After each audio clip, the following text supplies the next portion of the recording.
Hello दोस्तों, स्वागत है आप सबका हमारी यूट्यूब चैनल R&D क्रिएशन इन हिंदी स्टोरीज़ पर। दोस्तों, आज की हमारी स्टोरी है संत मीराबाई का जीवन परिचय। ये पार्ट 1 का अधूरा भाग है। पार्ट 2। फिर उसके बाद माधवी अपने ससुराल मतलब वृंदावन में आ गई और भगवान भी वहाँ पर ही थे। वहीं से आना जाना होता था। माधवी जब भी भगवान के आने का आहट सुनती तो माधवी अपना मुंह ढकती थी। जब भी सुंदर अपने कान्हा की बात करता था तब माधवी उसे इग्नोर कर देती थी। सुंदर को भी लगने लगा कि मेरी पत्नी कैसी है, श्याम सुंदर की बातें तो न करती है और न सुनती है। फिर एक दिन माधवी के सास ने माधवी को यशोदा मैया के पास लेके गए और उनसे कहा कि यशोदा मैया मेरी बहू आई है, उसे आप आशीर्वाद दो। माधवी भगवान के घर में बैठी ही थी तभी वहाँ पर भगवान आ गए और भगवान ने कहा कि माँ कुछ खाने को दो, बहुत भूख लगी है। यशोदा मैया ने कान्हा से कहा कि लल्ला तू थोड़ा बैठ, मैं तेरे लिए कुछ खाने के लिए लेकर आती हूँ। तभी भगवान ने यशोदा मैया से कहा कि घर में जो बहू आई है वो किसकी बहू है। यशोदा मैया ने कहा कि बेटा वो सुंदर की पत्नी है। और ये सुनकर भगवान समझ गए कि वो सुंदर की पत्नी है, इसलिए वो वहाँ से भाग गए। क्योंकि भगवान ने माधवी से कहा था कि एक दिन तू ही मेरा मुंह देखने के लिए तड़पेगी, लेकिन मैं नहीं देखूंगा। ऐसे करते करते बहुत दिन बीत गए। फिर एक दिन हुआ ये कि इंद्र ने मूसलाधार पानी बरसाया। उसके कारण पूरे गांव में पानी ही पानी हो गया। तब भगवान ने व्रजवासियों की रक्षा करने के लिए गोवर्धन पर्वत को अपनी एक उंगली पर उठाया और सारे व्रजवासियों की रक्षा की। और जब भगवान ने गोवर्धन पर्वत को उठाया तब सब लोग उस पर्वत के तलहटी पर आ गए और सब ने वहां आकर शांति पाई। और जिस दिन भगवान ने गोवर्धन पर्वत को उठाया था ना, उस शाम माधवी को कुछ दिखाई नहीं पड़ा कि किसने पर्वत उठाकर रखा हुआ है। उस पूरी रात माधवी ये सोचती रही कि ये भगवान पर्वत के नीचे पानी की एक बूंद भी नहीं है और इतना बड़ा पर्वत आखिर किसने उठाकर रखा हुआ होगा। उसके बाद जब सुबह हुई और सूर्य भगवान की पहली किरण आई तो उसी क्षण माधवी ने अपनी नज़र घुमाई कि कौन है यह जिसने इतने बड़े पर्वत को उठाकर रखा हुआ है। फिर नज़र घूमते घूमते ऊपर पड़ी तो माधवी को भगवान की उंगली नजर आई।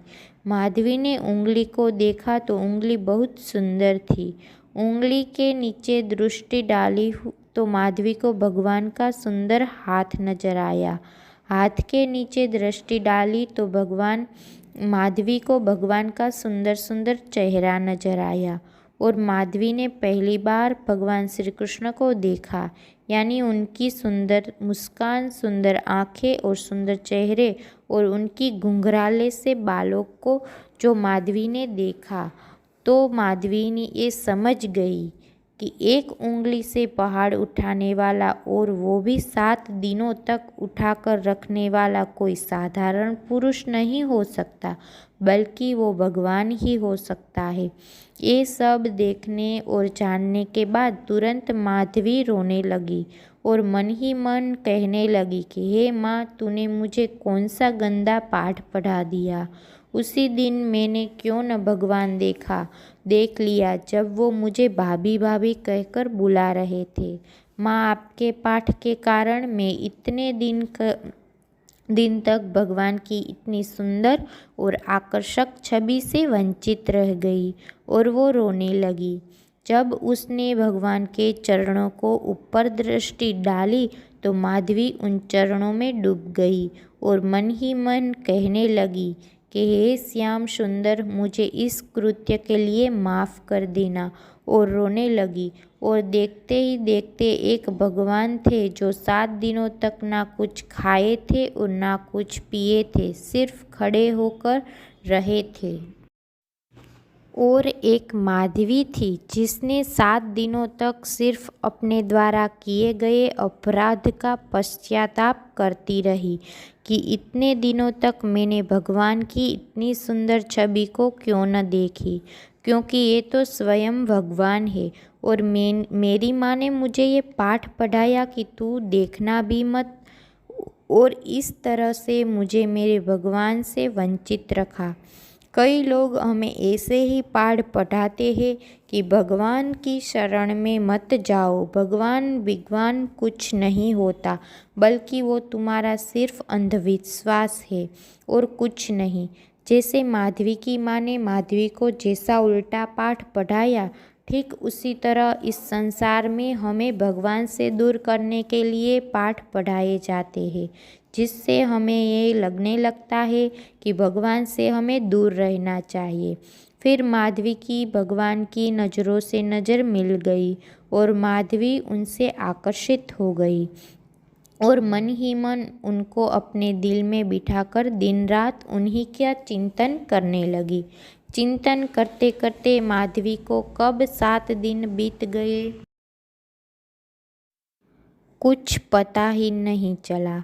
7 दिनों बाद इंद्र आए और उन्होंने भगवान से माफ़ी मांगी। भगवान ने उन्हें माफ़ किया और फिर भगवान ने गोवर्धन पर्वत की स्थापना जहाँ की तहाँ कर दी। सब कुछ ठीक होने के बाद माधवी गोविंद के चरणों में गिर पड़ी और कहने लगी कि हे श्याम सुंदर, मुझे अपराधीन को माफ़ कर दो। भगवान ने कुछ न कहा। जब हम बोल रहे थे तब तुमने भी कुछ न कहा, और अब तुम बोल रही हो तो हम क्या कहें। लेकिन भगवान तो दयालु है। इस कारण अंत में भगवान ने माधवी को उठाया और मुस्कुराते हुए कहा कि अरे भाभी, आप क्यों रो रही हो। फिर माधवी ने कहा कि प्रभु, आप मुझे स्वीकार कर लीजिए और आप मुझे त्यागिए मत। फिर भगवान ने कहा कि अपराध हो गया है ना, तो कोई बात नहीं, क्योंकि अब तुमने स्वीकार कर लिया है। हमें कोई द्वेष नहीं है तुमसे। जिस तरह हमने सबको को रखा है, ठीक उसी तरह तुमको भी रखा है, और सब पर मेरी कृपा होती है, ठीक उसी तरह तुम पर भी मेरी कृपा होगी। भगवान के द्वारा माफ़ करने के बाद भी माधवी खुद को माफ़ नहीं कर पाई। फिर भगवान ने कहा कि मैं तुमको माफ़ कर दूंगा, लेकिन अपनी किसी भी लीला में तुम्हें सम्मिलित नहीं करूँगा।